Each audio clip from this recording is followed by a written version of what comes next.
I'm Jennifer Banks from MyFoxAtlanta.com. You've heard the expression, one person's junk is another person's treasure. And that's so true for an artist that I met out of Cobb County. Her name is Kathy Walton. Kathy will take the junk sitting around in your basement, maybe a garden tool, a lamp, any type of metal. She uses it as her medium and creates masterpieces, or what she likes to call yard creatures. I build from the junk that collects in other people's basements and garages. The pieces come to me by donation. I also have a designated junk fairy spot by my driveway, and people drop things off that know that I love the materials. For over 15 years, Walton has been collecting and creating from the comfort of her home studio. My storage goes on, and as you look around my studio, you'll see that there's stuff all around. Again, from the neighbors, from strangers, from friends, I have collected debris that does go on and on. Flammable gas that lights with a spark.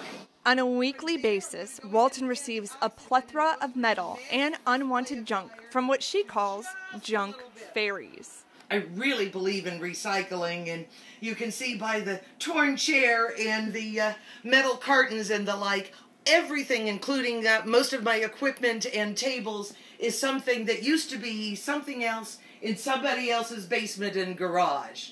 She's adamant about utilizing each piece until there's nothing left of it. It's absolutely amazing. The stuff that comes into me because it's given to me can become overwhelming because I want to look at every single piece and decide, is it a beak? Is it a leg? Should it be laid aside to become bird feathers? How did Kathy get started in this type of work? I took a welding course, and all things changed. About 15 years ago, I had welding equipment that had been given to me. I took a course at the Sproul Center for the Arts in Dunwoody and found my medium. For myself, I was never able to paint or draw, but when I started putting pieces of metal together, it all clicked, and I was able to do that. So what are the neighbors thinking? My neighbors have embraced my work. I've gone to yard sales in the neighborhood and said, oh, I'm the one on the corner, and the yard sale people go, oh, the artist. I'm very blessed that I'm able to do this. I also try very diligently to keep my work behind the walls so people aren't being subjected to the noise and the flash that happens. At times, she makes memorial pieces for family members who want to remember their loved ones with their own stuff, like this rooster, Leo.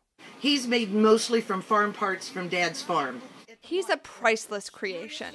Not only is Leo her very first piece, but it reminds her daily of her father who's passed. So let's get down to business. When I do the welding, you cannot look at the light, and it's extremely important.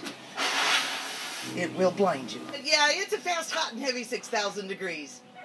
Walton always wears gloves, long sleeves, and her protective helmet.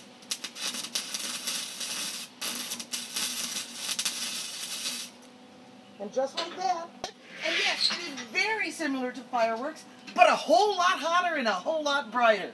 But that's all it takes to get Leo's crown back on his head. He's ready to go back on the porch. How hot does a welder get? It's actually 6,300 degrees.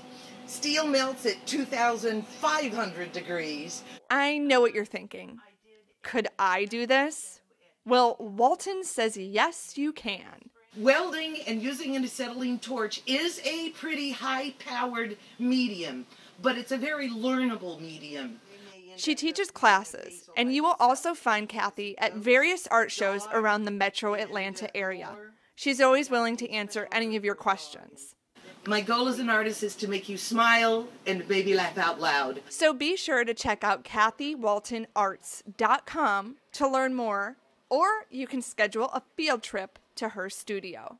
The welding is an amazing medium of hot, hot, hot, and I'm ready to start making some more.